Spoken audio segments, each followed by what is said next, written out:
자, 그러면 우리 박병창 이사님 얼른 모셔보겠습니다. 교보문고래, 교보증권 박병창 이사님 어서 오십시오. 예, 어서 오세요. 네. 우리 이사님도 교보문고 좀 가보셨죠? 자주 왔죠. 제가 교보문고 있는 건물에서 네. 지점장을 지점장이시잖아요. 5년 했습니다. 어디 지점이시죠? 아니 광화문에 광화문 교보문고 안에 교보문고가 교보증권이 있다니까. 아, 그래요. 네. 그거 저 잘 나간 사람만 가는 시험이지. 광화문 교보. 본사잖아. 거기가 주소가 종로 1번지입니다. 교보문고 거기가요. 네. 종로구 무슨 동 뭐 1번지예요, 그냥. 네. 상징적이네. 기분 좋았죠. 네네네. 자, 하여튼 교보문고 뭐 앞으로 잘 되실 겁니다. 네. 교보문고요.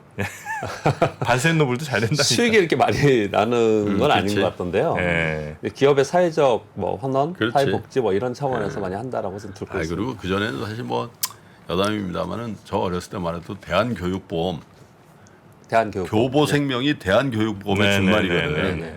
근데 우리나라 저 성장기에 저 개발연대 많은 분들이 그 대한교육보험의 보험금으로 대학 가고 그랬어요. 저도 첫 학기 등록금을 대한교육보험에서 냈고. 교보에서 이렇게 줘요? 장학금? 아니 보험금을 이제 엄마나 누나가 냈다가 미리. 그렇지. 그래요. 우리나라 최초로 생긴 거라고. 그게. 대학 갈 거 대비해서 보험 드는 거예요? 그럼 고등학교도 마찬가지고 그때는 등록금이 목돈이었거든. 그래요.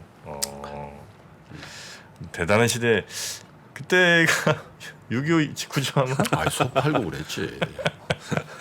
자, 우리 박병창 이사님과 함께 지난 한 주 좀 정리하면서 시작을 할까요? 네, 지난주에는 뭐 그동안에 1월에 강세를 계속 보이다가 네. 차츰 그 강도가 약해지면서 좀 꺾여지는 모습을 좀 나타내고 있습니다.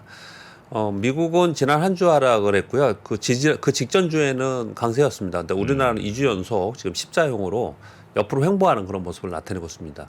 1월 27일 고점 찍고요. 그 고점을 돌파하지 못하고 왔다 갔다만 지금 하고 있는 그런 상황입니다. 그래서 좀 시장은 등락하고 테마만 움직이는 그런 시장이 좀 되고 있는데 네. 지난주에도 나스닥은 하루 올랐어요.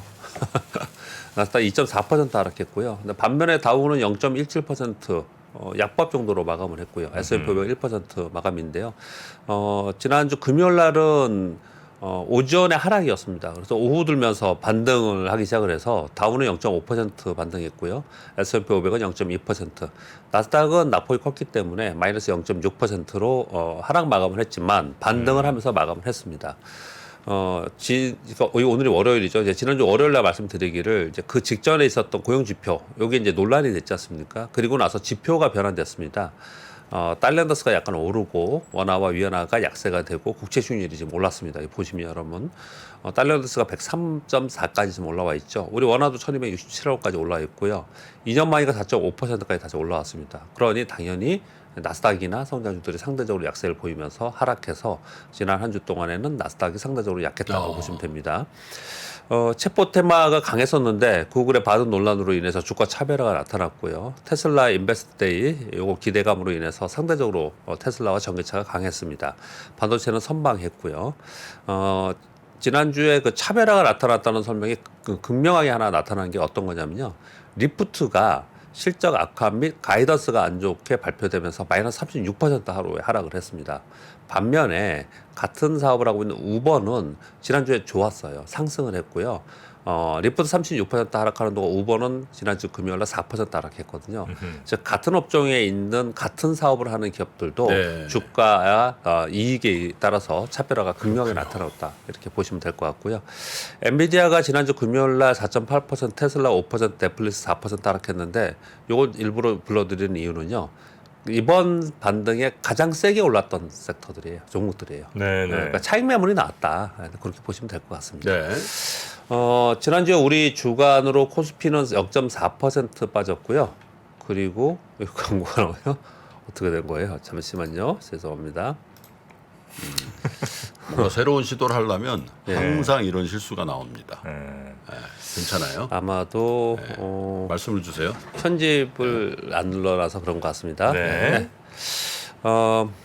그리고 코스닥은 0.7% 올라서 마감을 했거든요. 네. 네, 이런 부분은 좀 전에 말씀드린 바와 같이 우리 시장은 등락이 있었지만 옆으로 횡보하는 시장입니다. 그리고 상대적으로 코스닥은 좀 강한 모습을 나타내고 있는데 우리 시장이 그래도 상대적으로 계속 버티는 것은 이제 외국인들이 계속 사줬기 때문에 그렇고요. 외국인들이 지난주에도 4,200억 정도 네. 매수해줬습니다. 잘 나오네요. 그래서 외국인들이 삼성전자, SK 하이닉스는 뭐 샀다 팔아 좀 했습니다. 그렇지만 전체적인 순매수이고요.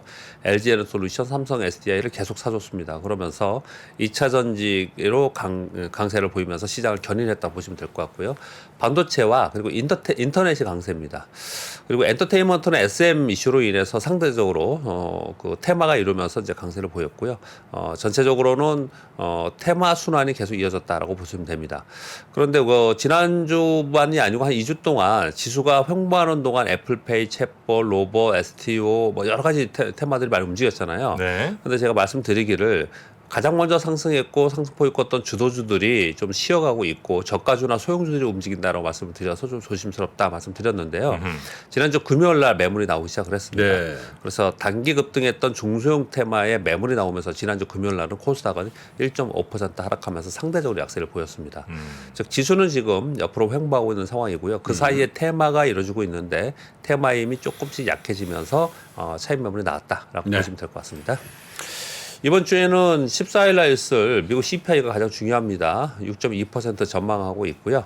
그 다음 중요한 것은 지금 미국의 경기 논란을 얘기를 하고 있기 때문에 1월 산업 생산과 소매 판매 그리고 이제 다른 종목들 실적 발표를 합니다. 다수의 연준 인사들이 이번 주에도 계속 연설이 지금 대기되어 있습니다. 아마도 매파적 발언이 더 이어지지 않을까라고 생각하기 때문에 CPI가 어떻게 나올까가 가장 중요한 그런 상황인데요. 그렇군요. 이 CPI에 대해서 기대도 있고 우려도 있습니다. 6.2%라면 지난번에 6.5%였으니까 이번에 또 다시 하락을 하면서 지금 거기에 대한 기대를 좀 하고 있는 그런 상황이에요. 그런데 지금 연준 인사들이 매파적 발언을 계속 하고 있는 가운데 지금 중고차 지수가 반등을 하고 있고요. 그러더라고요. 예, 그리고 미시건대 그 기대 인플레이션이 지금 올라갔습니다. 그러면서 야 이거 생각보다 CPI의 둔화가 폭이 작거나 아니면은 중립적으로 좀 나오면은 또다시 이제 우려를 하지 않겠냐라는 우려도 상대적으로 좀 있습니다. 네. 근데 여기서 지금 텍스트는 가져오지 않았는데요. 우리가 지금 알아야 되는 부분이 하나가 뭐냐면 이번에 그 CPI를 하는 그 가중치를 둬서 CPI 구성 항목이 있잖아요.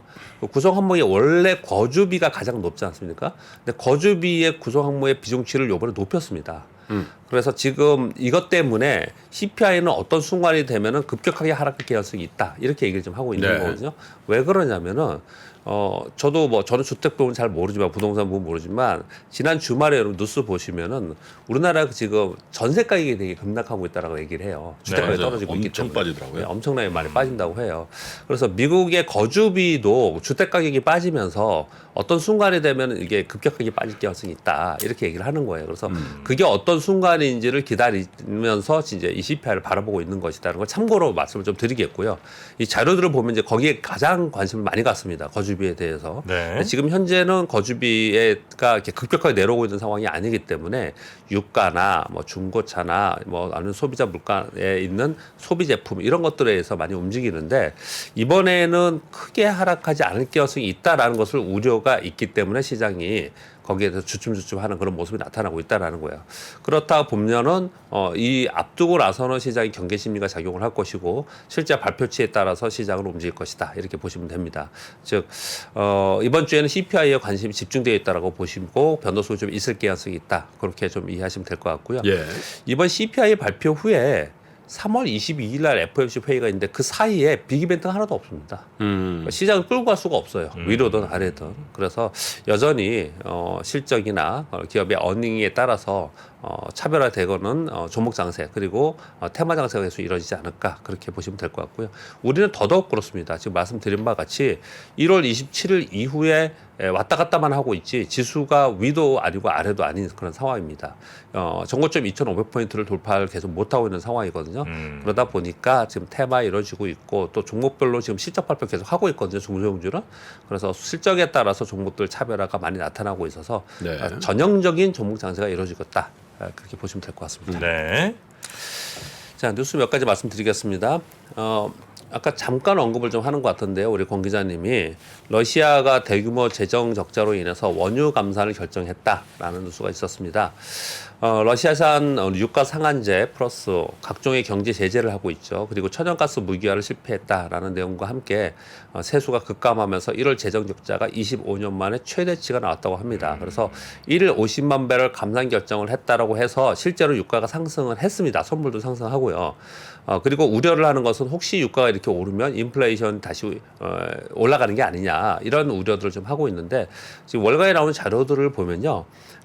러시아가 50만 배를 감산하는 1일 50만 배를 감산하는 건 크게 영향이 없을 것이다. 효과가 없을 것이다. 그런 게 좀 중론으로 많이 나오곤 있는 것 같습니다. 그렇지만 요 내용이 나오면서 유가는 반응을 하면서 지난주에 유가가 가장 크게 상승했습니다. 전체적인 지표에서 네. 그렇게 이해하시면 될 것 같고요. 그리고 중국인이 오늘 12일이죠. 11일부터 중국인 단기 비자 발급, 국내에 들어오는 발급을 재개하는 것을 발표했습니다. 원래 2월 28일까지 예정이었는데요. 중국이 지금 반발하고 있고, 그리고 중국발 입국자들의 양성률이 굉장히 낮게 나타나고 있다라는 거예요. 그래서 다시 비자 발급 재개를 하고 중국이 우리 한국인들의 중국 입국에 대한 지금 제재들이 있지 않습니까? 이런 것들이 지금 풀어지는지 이 부분 좀 생각하고 네. 있고, 그리고 중국의 지난주에 말씀드렸던 단체 여행객 한국은 뺐다 말씀드렸잖아요. 이게 될지 이런 이제 기대감을 좀 갖고 있는 상황입니다. PCR 검사를 유지한다라는 내용인데요. 요거와 연결해서 3번 뉴스를 보면 이게 굉장히 중요합니다. 1월에 국제선 여객이 YOY로 1,188%나 증가했다고 합니다. 제 주변에 보면 진짜 보복 소비, 보복 여행 뭐 이런 게 실제로 있나? 그럼 용어로 쓰는 거 아니야? 라는 생각을 저는 개인적으로 하고 있었는데 실제로 보니까 주변에 해외여행 다 갔더라고요. 우리나라 국제선 여객이 지금 10배 늘었다는 거죠? 예. 굉장히 많이 갔더라고요. 근데 항공화물은 좀 줄었는데 이것도 있죠. 항공화물이 줄었다는 거는 교육이 우리 좀 줄어서 우리가 적자나는 대중국 적자가 있다는 이런 부분이 좀 있는 거예요. 그런데 그러니까 중국 때문에 우리가 무역 적자가 막 늘어나는 이 부분이 있는데 그 다음 내용이 이제 확연하게 중국이 얼마나 영향을 많이 주는지를 볼 수 있는 대목이죠. 2019년 대비, 그 팬데믹 전이에요. 아까 우리 정프로님 요 말씀하시는 것 같은데 과거에 100% 가는 게 아니에요. 좋아졌다고 해서. 네. 2019년 대비 회복률을 봤더니 일본은 66%, 근데 중국은 7.6%라는 거예요. 그러니까 거의 뭐 국제선 여객이 이렇게 늘어났긴 했지만 YOL로 늘어났긴 했지만 2019년 대비 아직 회복이 다 안 된 거고요. 그리고 중국은 거의 뭐 10%도 안 되는 회복력이라는 거예요. 그래서 중국의 이 비자 발급 재개를 하면서 중국 단체 관광객이 우리나라 들어오는 거, 우리나라가 중국 가는 게 다시 정상화되어야지만 이쪽에 소위 리오프닝 관련 기업에 대해서 이익이 늘어나는 부분은 그때 기대해 볼 수 있다. 네. 아직 여지가 있다는 얘기일 수도 있네요. 그렇죠. 그죠? 워낙에 지금 수치가 낮으니까 그러니까. 폭발적으로 증가할 개연성이 있는 거죠. 예. 우리 10배는 건 작년 1월은 사실 가면 텅텅 비었었거든. 예, 그런 것도 맞습니다. 감안해야 돼. 그렇죠. 네. 네. 네 번째 뉴스는 좀 이게 어떤 효과를 줄지에 대해서 좀 지켜봐야 될 것 같은 좋지 않은 네. 뉴스가 하나 나왔었습니다. 한국경제 신문의 뉴스였는데요. 바이든 대통령이 인프라도 바이 아메리카를 해라. 연방 인프라 프로젝트의 모든 건설 자재 등을 미국산만 사용을 해라. 이렇게 하겠다라고 발표를 한 것 같습니다. 지금 네. 어디에 있냐면 도로, 철도, 교량, 수도, 케이블, 뭐 해적 케이블, 건설 장비, 발전소 이런 게 다 있는데 우리나라가 미국에 꽤 들어가 있습니다. 우리나라에서 만들어서 가는 게. 그래서 그걸 이제 한국경제에서 표를 만들었는데 이렇게 만들었더라고요. 영향이 어디가 피해를 좀 많이 받겠냐. 만약에 이게 시행이 되면 철도 차량 부품서부터 보일러 기계류, 전자기 부품, 철강 제품 이렇게 쭉 있는데요. 우리나라에서 완제품을 만들어서 미국에 수출해서 미국의 인프라에 장비로 쓰는 그런 제품들을 만드는 곳은 지금 요것 때문에 좀 긴장을 하고 있는 것 같습니다. 바이든 참 트럼프보다 더한 것 같아.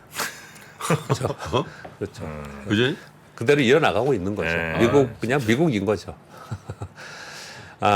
그리고 고려아연이 연내에 미국의 폐배터리 공장을 착공한다는 뉴스가 있습니다. 고려아연은 창사 이래 미국 공장을 짓는 건 처음이라고 합니다. LG화학과 LG엔솔, GM 등과 합작이 유력하다라고 지금 얘기를 하고 있는데 두 가지 측면이 있는 거죠. 고려아연이 과거에 전 세계 1위지 않습니까? 아연 재련이요. 그렇죠. 그런데 고려아연이 이제 과거에 있었던 기존의 사업 외에 신성장 사업으로 이제 진일보하는 그런 측면이 하나가 있고요.